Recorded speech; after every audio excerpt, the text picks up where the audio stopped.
Ma carrière d'enseignante, 40 ans d'impact. Vous êtes-vous déjà demandé ce que signifie vraiment toucher une vie? Planter une graine qui continue de grandir bien après que vous ayez oublié l'avoir plantée?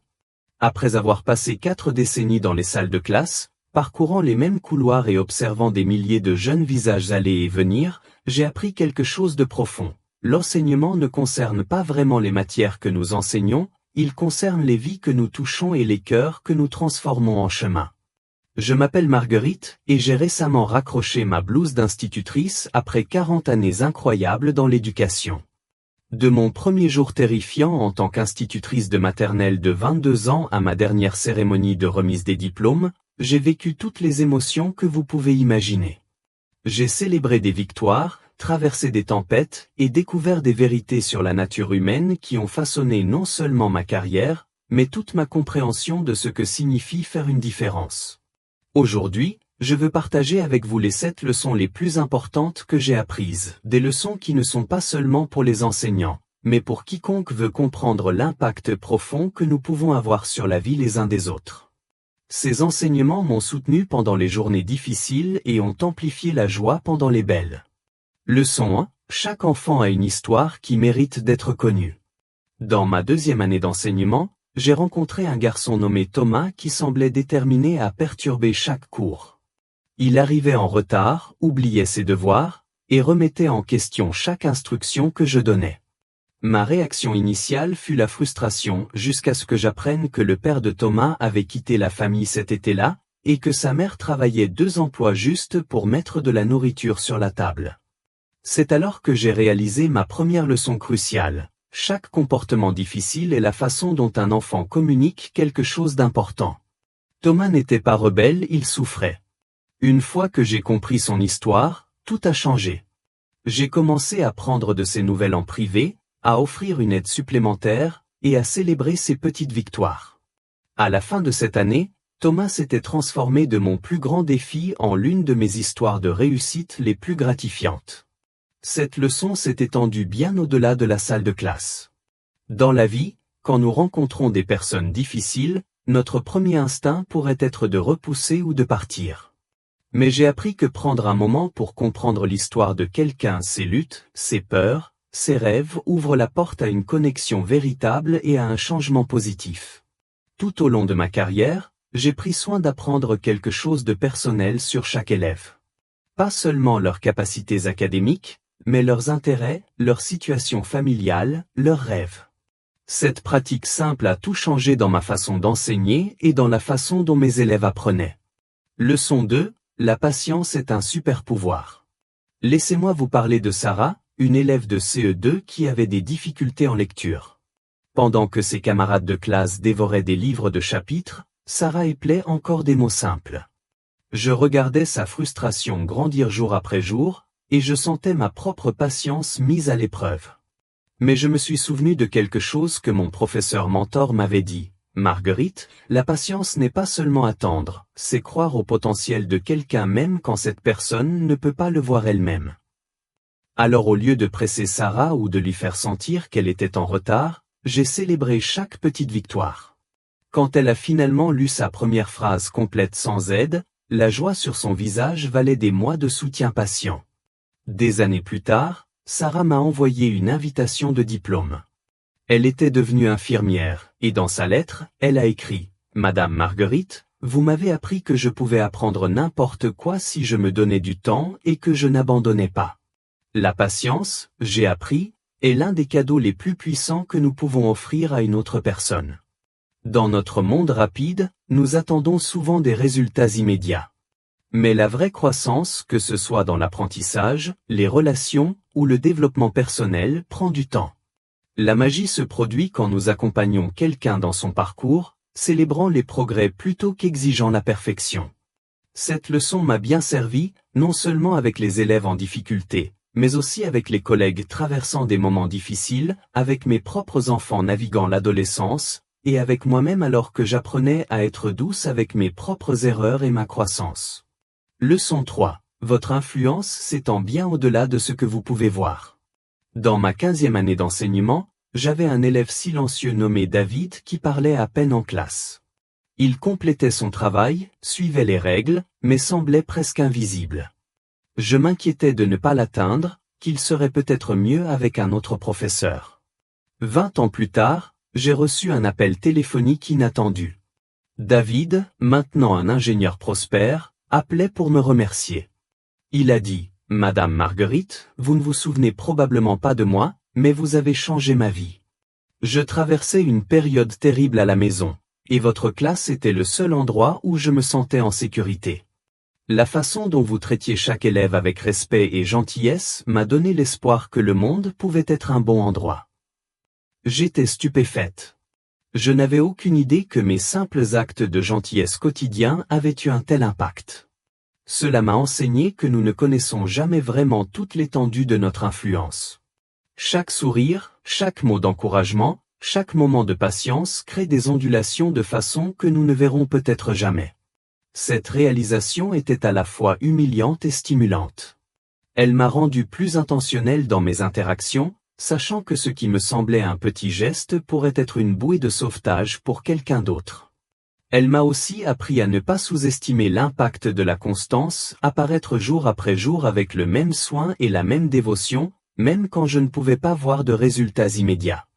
Alors que nous menons nos vies quotidiennes, nous nous concentrons souvent sur les grands moments, les succès évidents. Mais j'ai appris que ce sont souvent les petits actes constants de gentillesse et de soin qui créent l'impact le plus durable. Leçon 4. L'échec est un professeur, pas un ennemi.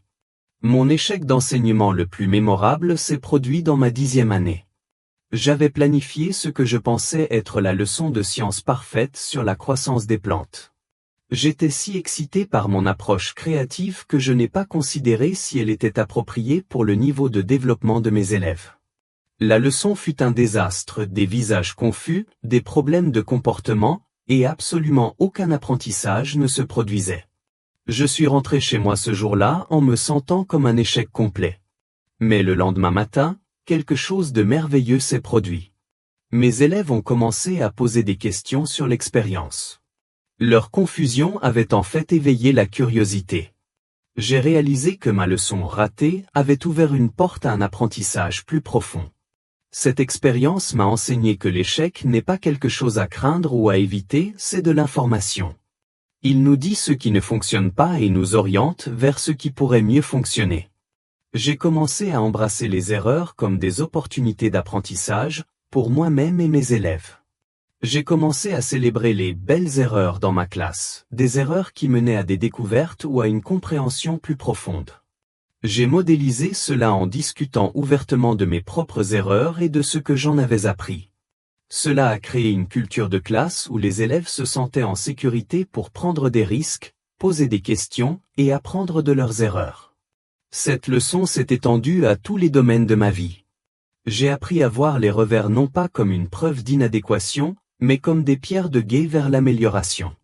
Cela m'a rendue plus résiliente, plus créative et plus compatissante avec moi-même et avec les autres. Leçon 5. La connexion vient avant la correction. Au début de ma carrière, je me concentrais beaucoup sur la correction des erreurs, encre rouge sur les papiers, feedback immédiat sur les erreurs, guidance constante vers la bonne façon de faire les choses. Je pensais que cela aidait mes élèves à apprendre plus vite et mieux. Mais j'ai remarqué quelque chose de troublant. Certains de mes élèves les plus corrigés devenaient de plus en plus renfermés et réticents à participer. C'est alors que j'ai rencontré Maria, une brillante élève de CM1 qui s'était complètement fermée dans ma classe. Pendant une rencontre avec les parents, la mère de Maria a révélé que Maria avait commencé à dire qu'elle était trop stupide pour l'école. Mon cœur s'est brisé. J'ai réalisé que mes corrections constantes, bien qu'intentionnées, éclipsaient la confiance et la joie d'apprendre de mes élèves. J'ai décidé de changer mon approche. Au lieu de corriger immédiatement chaque erreur, j'ai commencé par reconnaître ce que les élèves faisaient bien. Maria, j'adore la façon dont tu réfléchis à ce problème. Construisons sur cette bonne réflexion. Seulement après avoir établi cette connexion, je les guidais doucement vers l'amélioration.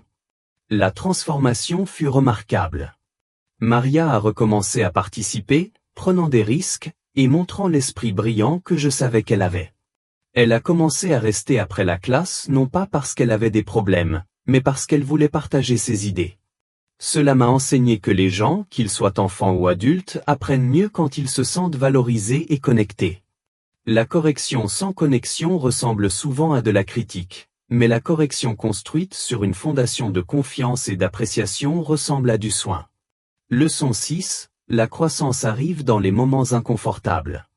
Une de mes années les plus difficiles fut quand on m'a demandé d'enseigner un niveau que je n'avais jamais enseigné auparavant, avec un programme que je n'avais jamais utilisé, dans une école avec une culture complètement différente. Tout semblait peu familier et difficile. Je questionnais si j'étais encore bonne dans mon travail. Mais quelque chose de magique s'est produit dans cet inconfort. Parce que je ne pouvais pas compter sur mes méthodes habituelles, je devais être plus créative, plus flexible, plus ouverte aux nouvelles idées. J'ai commencé à collaborer avec des collègues de façon que je n'avais jamais faite auparavant. J'ai découvert des stratégies d'enseignement qui ont révolutionné ma pratique. Cette année-là, malgré tous les défis, mes élèves ont fait des progrès remarquables. Plus important encore, j'ai grandi en tant qu'éducatrice de façon qui n'aurait jamais été possible si j'étais restée dans ma zone de confort. Cette expérience m'a enseigné que la croissance et le confort coexistent rarement. Les moments où nous nous sentons le plus incertaines, le plus défiées, le plus hors de notre profondeur, ce sont souvent les moments où nous apprenons le plus. J'ai commencé à rechercher ces moments inconfortables, les voyant comme des opportunités plutôt que des obstacles. J'ai appliqué cette leçon à mes élèves aussi. Au lieu d'essayer de tout rendre facile pour eux, j'ai appris à fournir des défis appropriés avec un soutien solide. J'ai célébré leurs efforts dans les moments difficiles et les ai aidés à voir que la lutte était un signe de croissance, pas d'échec. Leçon 7, l'héritage se construit dans les moments quotidiens.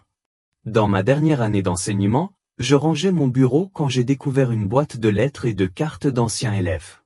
En les lisant, j'ai été frappé par ce dont ils se souvenaient le plus. Ce n'étaient pas les projets élaborés ou les leçons parfaites. C'étaient les simples moments quotidiens de soins. Merci d'avoir cru en moi quand je ne croyais pas en moi-même. Vous m'avez toujours fait sentir que mes questions importaient. Votre classe était comme un havre de paix dans un monde orageux. Ces lettres m'ont enseigné que l'héritage ne se construit pas dans les grands gestes, il se construit dans l'accumulation de petits actes constants d'amour et de soin. Chaque salutation à la porte, chaque explication patiente, chaque moment d'intérêt véritable dans la vie d'un élève contribuait à quelque chose de plus grand que ce que je pouvais voir sur le moment. Cette réalisation a changé ma façon d'aborder non seulement l'enseignement, mais la vie elle-même. J'ai commencé à porter plus d'attention aux petites interactions, aux choix quotidiens, aux moments apparemment insignifiants. J'ai réalisé que c'étaient les éléments constitutifs d'une vie significative.